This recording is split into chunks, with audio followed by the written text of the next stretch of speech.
সিরিয়ার চলমান সংকটের সুযোগ নেওয়া থেকে বিরত থাকতে ইসরায়েলকে চরমভাবে হুমকি দিয়েছে রাশিয়া। সম্প্রতি ইসরায়েলি সেনাবাহিনী সিরিয়ার ভূখণ্ডে অভিযান চালানোর পর এই মন্তব্য করেছে মস্কো।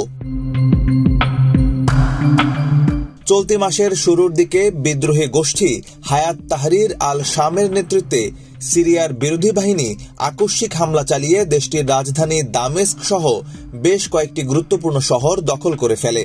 পরিস্থিতির চাপে দেশটির প্রেসিডেন্ট বাশার আল আসাদ পদত্যাগ করেন এবং রাশিয়ায় গিয়ে আশ্রয় গ্রহণ করেন।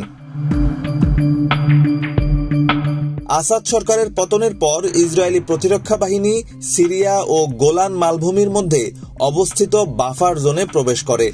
জাতিসংঘ এবং আরব রাষ্ট্রগুলোর তীব্র সমালোচনা সত্ত্বেও ইসরায়েলের প্রধানমন্ত্রী বেনিয়ামিন নেতানিয়াহু ঘোষণা দিয়েছেন তার মন্ত্রিসভা গোলান মালভূমিতে ইহুদি জনসংখ্যা বৃদ্ধির ব্যাপারে অনুমোদন দিয়েছে এবং সেখানে অনির্দিষ্টকালের জন্য তারা বাসস্থান স্থাপন করবে। এই ঘটনার পর ইসরায়েলের পেছনে অন্য কোনো দেশ শক্তি হিসেবে কাজ করছে কিনা তা নিয়ে সন্দেহ পোষণ করেছে মস্কো। দেশটি বলেছে পশ্চিম জেরুজালেমে কিছু অতি উৎসাহী ব্যক্তি সিরিয়ার গোলান মালভূমি দখলের ব্যাপারে সুযোগের নেশায় রয়েছে। আমরা সতর্ক করে দিয়ে বলছি, ইসরায়েল গোলান মালভূমি দখলের ব্যাপারে যেভাবে আলোচনা এগিয়ে নিচ্ছে তা পুরোপুরি অগ্রহণযোগ্য। এদিকে ইসরায়েলকে 1974 সালের সিরিয়া ইসরায়েল চুক্তি পুরোপুরি মেনে চলার ব্যাপারে সতর্ক করেছে ক্রেমলিন।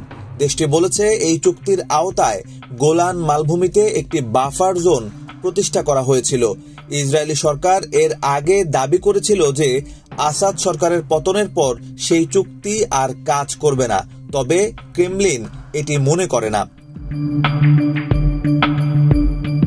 এদিকে মস্কোর এমন প্রতিক্রিয়ার পর ইসরায়েলি সেনাবাহিনীর প্রধান হার্জি হালেভি বলেছেন, সিরিয়ায় যা ঘটছে তাতে ইসরায়েল কোনো প্রকার হস্তক্ষেপ করছে না এবং ইসরায়েলের কোনো ইচ্ছা নেই সিরিয়া শাসন করার। তবে তিনি উল্লেখ করেন, সিরিয়ায় ইসরায়েলি সেনাবাহিনী যা করছে তা পুরোপুরি ইসরায়েলের নিরাপত্তার জন্যই করা হচ্ছে। আমরা চাচ্ছি কোনো চরমপন্থী সন্ত্রাসী যেন আমাদের সীমান্তের কাছে ঘাঁটি না গাড়তে পারে।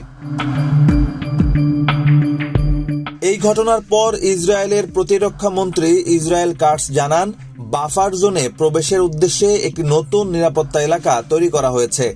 তিনি বলেন, এই এলাকা ভারী কৌশলগত অস্ত্র এবং সন্ত্রাসী অবকাঠামো থেকে ইসরায়েলকে মুক্ত রাখবে। নিউজ ডেস্ক, বাংলাদেশ প্রতিদিন।